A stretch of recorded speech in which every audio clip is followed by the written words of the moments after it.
Hello, friends and family. This is Veronica. Thank you for joining me for my scent and makeup of the day video. I am wanting something a little bizarre as my scent of the day today. You probably know, if you've been watching me, that I enjoy different and weird fragrances that maybe don't have mass appeal. And I have been eyeballing this one as a scent of the day for quite a while, and I'm going to go ahead and take the plunge today. I have sampled this in a fragrance haul video before, and that's the only time that I tried it, and I really was very intrigued by it. And it's one that people either love or hate, and I loved it when I sampled it. And it is WOMANITY by Thierry Mugler. Thierry Mugler. This is a woody, savory fragrance with some fruit in it. In fact, the note composition is rather simple, at least according to Fragrantica. They don't always get the notes right, but I'm going to read from there today. And it's also an animalic fragrance. What I mean by savory is, if you're not familiar with that term, you either have sweet or savory food. And so sweet is obviously, sugary kind of food, and savory tends to refer to salty foods. So this also has a marine and fresh accord in it as well, which is interesting considering how simple the note composition is. And so it has fig, caviar, fig tree, and fig leaf. So a lot of fig. I really like the bottle design as well. It is a peculiar design and really caught my interest. It has a chain that holds, it's not even a cap, it's a little ring that sits over the atomizer. And what appeared to me to be like this Art Deco sort of motif, maybe a tribal motif with the face of what I assume is a woman on it. And I read a little bit about this on Fragrantica, the bottle design, and apparently it symbolizes, back in 2010, Mugler was designing a website called womanity.com. And I don't know all the details except that he wanted many women to contribute to it and each to have their own voice. And so this fragrance is born out of that attempt, and the links then represent women, different women connecting with each other, and the motif here represents different kinds of women across the ages. So I find that really an interesting background story to the bottle. But the scent itself is right up my alley. It is very strange. This is not a blind buy, and I would not advise everyone to run out and grab this. If you do tend to like fragrances that remind you a little bit of the ocean, in that they have like some salty notes in them and a little bit of that ocean air mixed with what I would consider close to rotten fruit. Now, let me talk a little bit about that, because you hear rotten fruit and you would think, oh, that's disgusting. But what I'm talking about is fruit that is so ripe that if you don't eat it that day, it will go rotten the next day. So imagine if you've ever had a fig, that it is at the ripest it will get before it starts to turn. And it has that really dark, almost like plummy kind of scent to it. And is rich and deep. And so it's that fig mixed with that sort of ocean air. I don't know what caviar smells like. I had it once upon a time in yesteryear and really don't remember what it smells like at all. And I don't know how the caviar interacts with the rest. But I do pick up a salty fig note. So it's both salty and slightly sweet. And it dries down woody. And what does this remind me of? It's bringing up something else for me that I can't quite put my finger on. Maybe a little hint of Aura by Mugler. And I know that's a weird thing to bring in to describe WOMANITY. So same house, right? There's something in the note structure of this, a little saltiness, a little slightly medicinal, but not overly so, quality in WOMANITY. This one does evolve over time on the skin and shift. So it opens juicy, heavy fig note, and as it dries down and mellows out, it becomes a little saltier, a little more oceanic, a little ozonic even, and the sweetness mellows out to a really nice, what picks up to me as a coconut note in the background. I know there's no coconut in here, but that is what my nose smells. Almost like if you picture the fig at the front with the coconut over here way back in the distance, and that oceanic smell then surrounding the whole thing. So I find it really interesting, and I think I'm going to enjoy sniffing this during the day. And I certainly love this very funky Mad Max Beyond Thunderdome bottle design here that looks like, we've reached the end of the world and there's a band of rogues that collected metal bits and parts from the remains of cities and then constructed this, a totem pole with this motif on it. Really, really gorgeous bottle. I have heard rumors that this is being discontinued. Heard rumors. No one's calling me and telling me that Womanity's being discontinued. What I'm talking about is I've seen that posted on fragrance web pages and fragrance groups. So I don't know if that's true or not. So if this is something you think you would be interested in, I would say get your hands on it sooner rather than later before it disappears. But it's not for everyone. So if you are an adventurous blind buyer, maybe go for this. If not, don't. I have not seen samples of this anywhere, so I can't tell you to go get a sample of it. So that's Womanity. Really interesting, fruity, salty, oceanic, delightful smell. It sits somewhat close to the skin, maybe has a foot or two of projection off of that. It has a really, really light sillage to it. This is not like a beast mode fragrance, but when someone comes in to hug you, they will go, "Oh, that's interesting. What is that? That's a different kind of scent." And it's intriguing that way. So that's my scent of the day. I'm gonna, for my makeup of the day, share with you a palette that I have not reached for in a long time and I wanna explore again today. So let's go over there. So here is my makeup wardrobe for the day. If you watched yesterday's video, you know that I kept my eye just simple and neutral and light in tones. I didn't go too crazy. I used Dior's nude dress, which looks like this, and it has these colors in it. And I have to tell you, I have now tried Nude Dress and I've tried Mitza from this line. And I am sad to say, I think I'm going to send both of them back. I very, very rarely return perfume or makeup or any kind of products. I buy it and I try it out and I just stick with it. And if I don't like it, I'll give it away. But I am especially disappointed in these Dior Quints. They perform fine. So if you're a fan of these Quints, great. But for them to perform just fine at the price point that they command is, to me, not acceptable. They need to really come through. The shimmers don't appear on the eye as vibrant as I would like. And I'm not one of those people that needs to have, heavy bling on the eye. That's not what I'm talking about. But for the shimmer not to appear as a shimmer on the eye and to sort of dull down, I find unacceptable. There are some decent shades in here. Like I really did enjoy this shade over here, although it's darker than it appears in the pan. And these were okay, but overall they didn't perform how I was hoping. And so sadly, I think that both of these are going to go back, and which is, well, the reason it's sad is because I was wanting those for a long time, and I didn't take the plunge, and I finally did and was disappointed. So let's move on. Let's talk about today. My base products are, of course, my moisturizer, and then I went in with the Bobbi Brown face base. This is the vitamin enriched face base, which has shea butter, various vitamins, and really smells quite delightful. It smells like lemon to me, maybe a little other kind of citrus like orange or something, but really nice little both moisturizer and primer for your face. Certainly, I went in with the Becca Anti-Fatigue Under Eye Primer to help fill in some of the lines under my eye.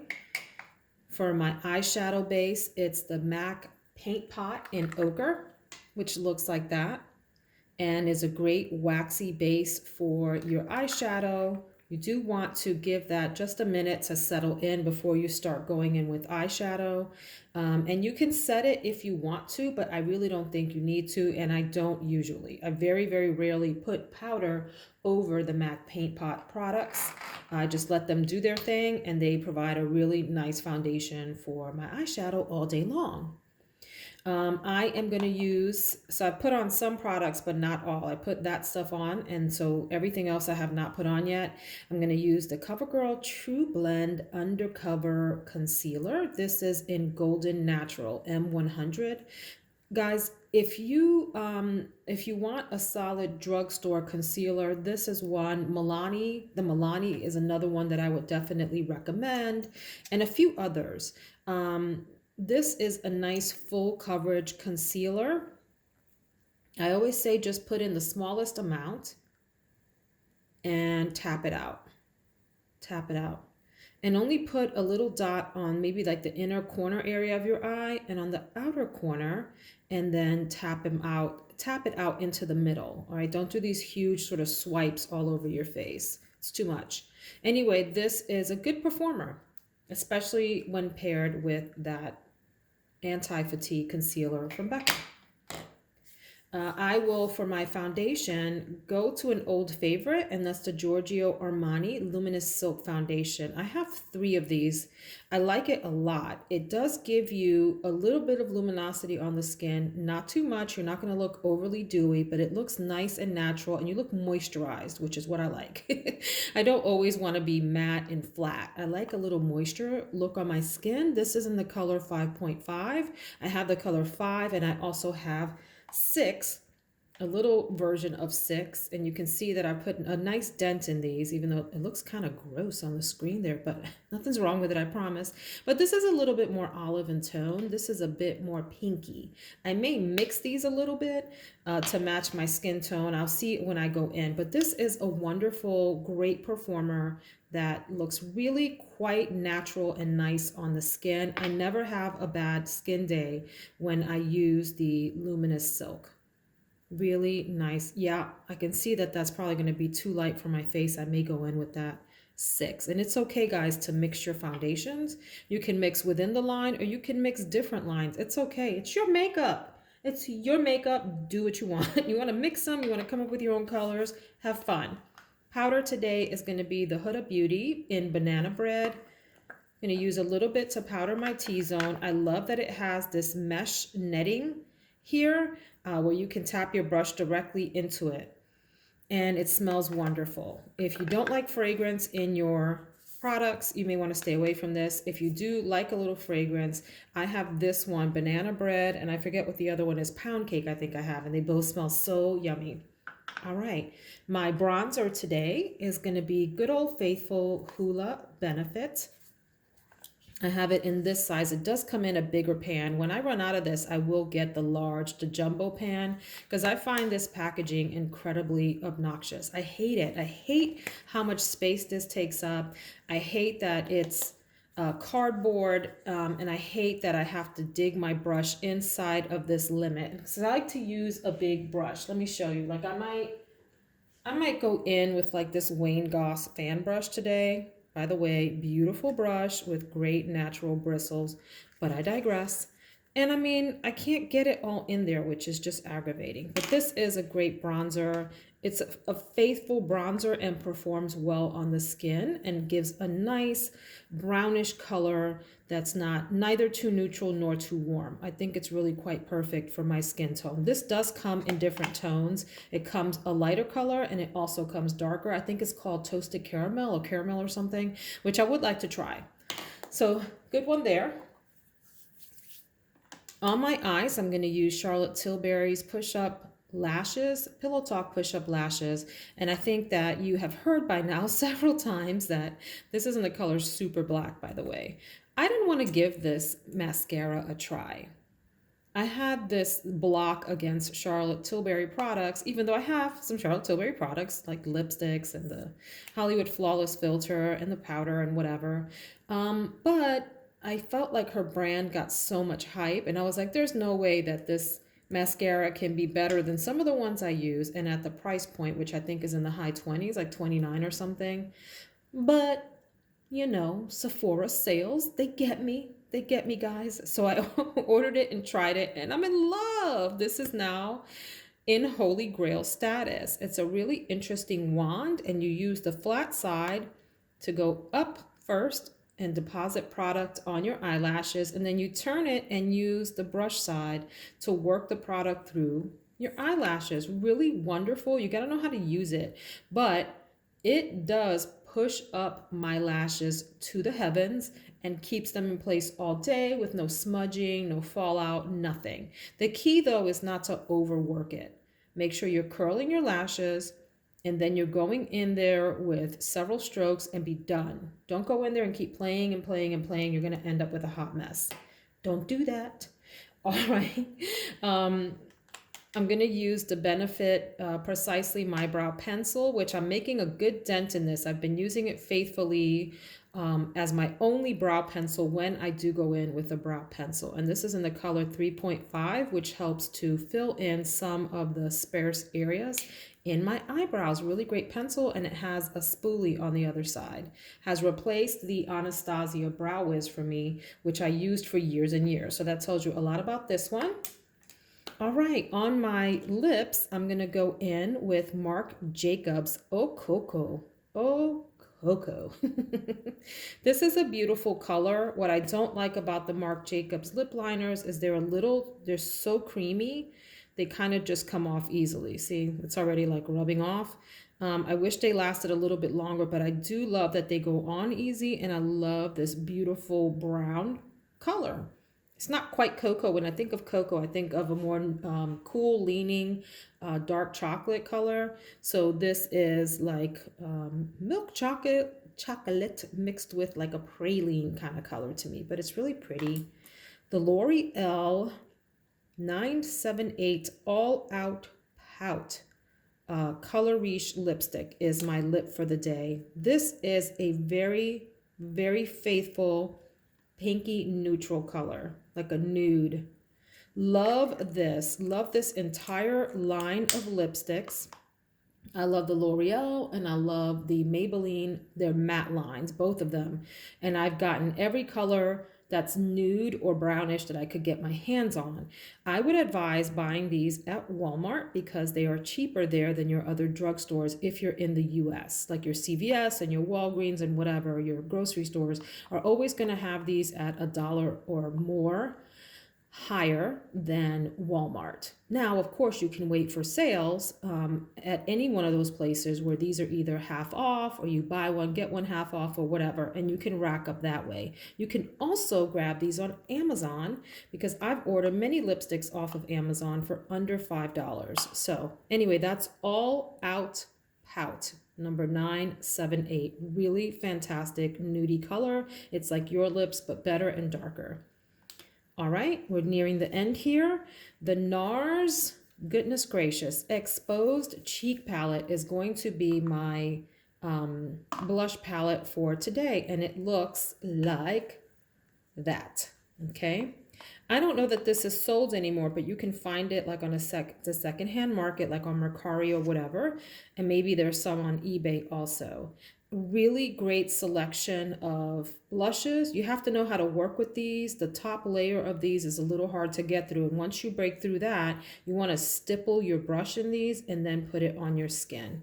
Let me swatch just one or two of these for you. And there's a little bit of a highlighter here that you can use on your cheek too. Nice little palette.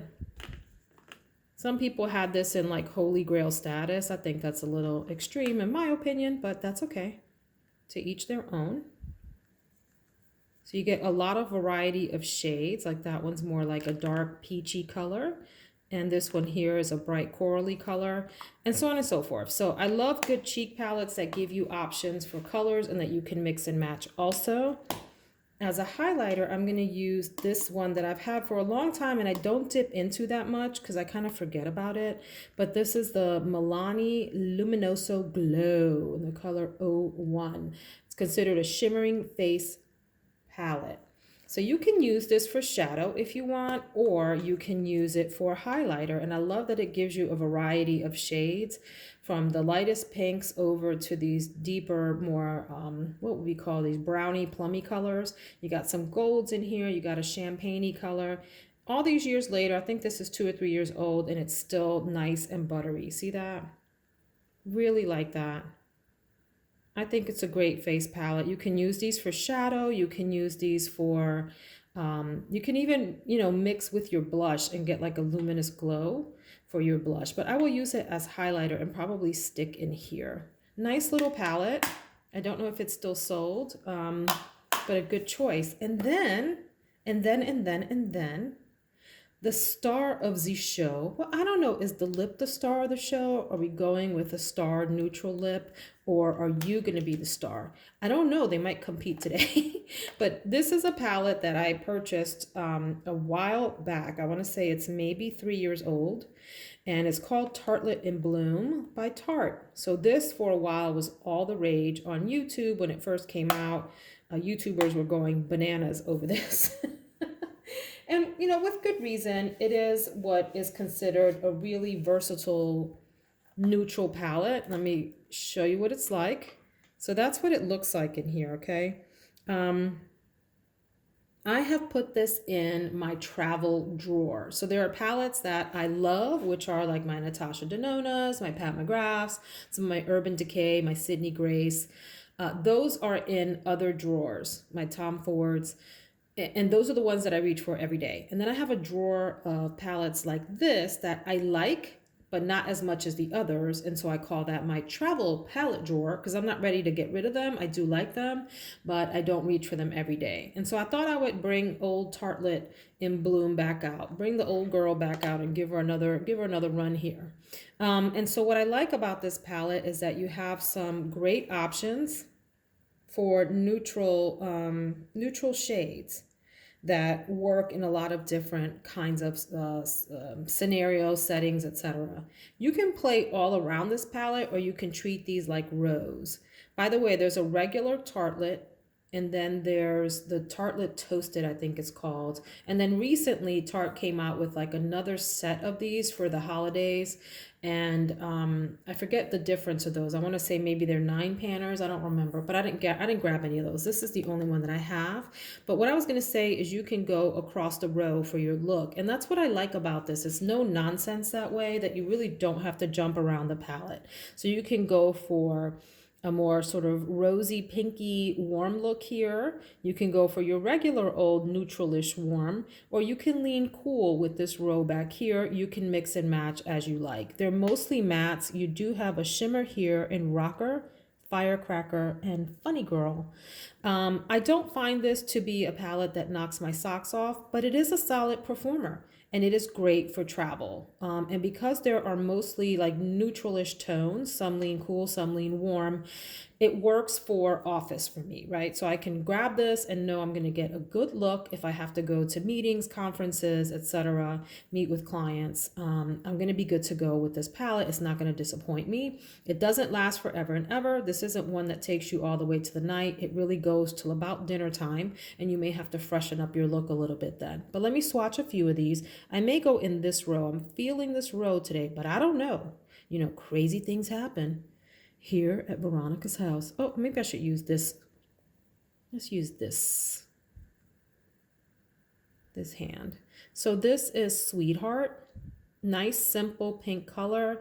If you're someone who wants to get into eyeshadow, but you're intimidated by too many different shadows, this might be a good palette, or the regular Tartlette or the Tartlette Toasted might be good for you as a starter palette. Really nice. I love this color Rebel, really beautiful brown color. Here's Leader, which you can use as, you can darken up your look, or you can use it even as eyeliner. I always say, guys, especially the older you get and the more texture you get on the eyes, rather than try to go in with a really solid liner or a liquid liner and make a big mess and it doesn't look good on your eyes because they're crepey, try to use something like this, a little smudger brush, and go into a dark color and just ever so gently work it into the lower lash line and the upper lash line, especially on the outer third. Okay, and it opens up your eyes nice and brightly. Don't put it in your waterline, which is the part of your, like in the 80s, we used to put the kohl eyeliner right in our waterline, the part closest to your eye, and we thought that was cute. And it is cute with certain looks, right? That's still a thing.